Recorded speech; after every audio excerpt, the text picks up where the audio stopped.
Good day mga boss! Welcome po ulit sa ating channel, Math Tutorials TV.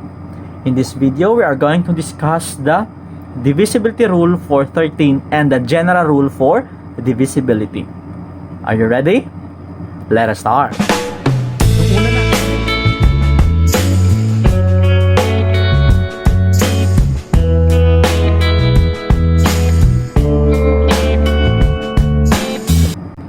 Yung una natin i-discuss mga boss is the divisibility rule for 13.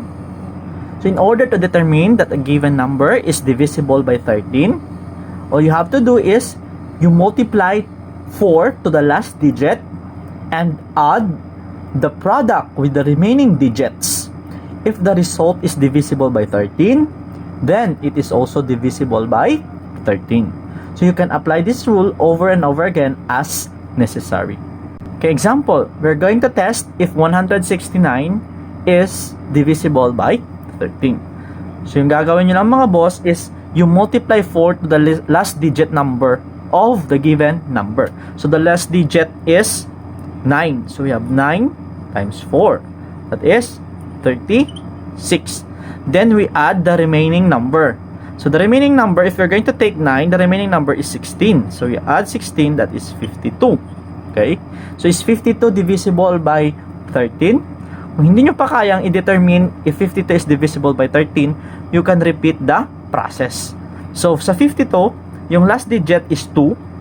Okay? So, you multiply again by 4. Okay? So, what is the answer? That is 8. And you add 8 to the remaining number. So, if we're going to take 2, the remaining number is 5. So, we add 5 to 8, that is 13. So now, is 13 divisible by 13?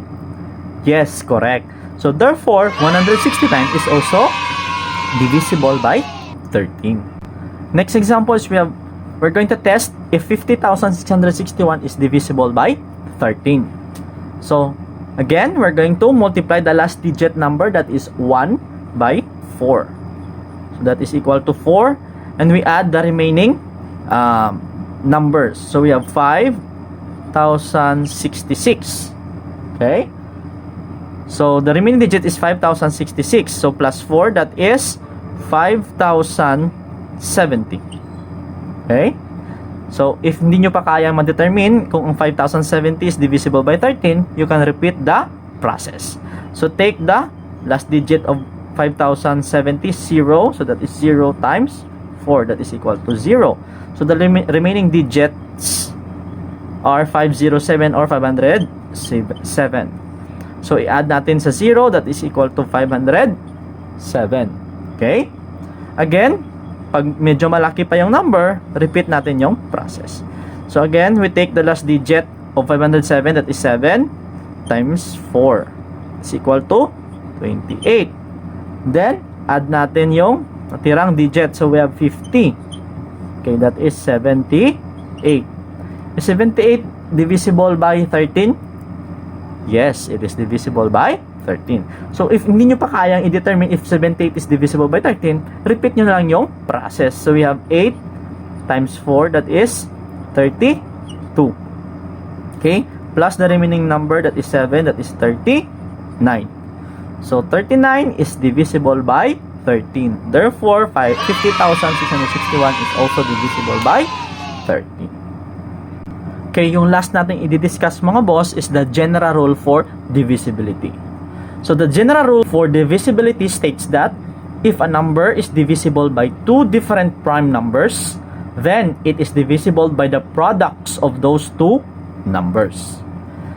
Say for instance mga boss, 36. Okay? So 36 is both divisible by prime numbers 2 and 3. Okay? So, paano? Since 36, para malaman natin yung 36 divisible by 2, dapat lang yung number is, yung last digit na number is even. So, 36, the last number is 6, so even. So, therefore, it is divisible by 2. If we are going to add 3 and 6, that is 9. 9 is divisible by 3. So, therefore, 36 is also divisible by 3. Since 36 is divisible by both 2 and 3, and 2 and 3 are both prime numbers, So if you're going to get the product of 2 and 3, that is 6. So therefore, 36 is also divisible by 6. Yan po yung sinasabi ng general rule for divisibility. I hope meron kayong natutunan sa ating video mga boss. Thank you for watching. God bless.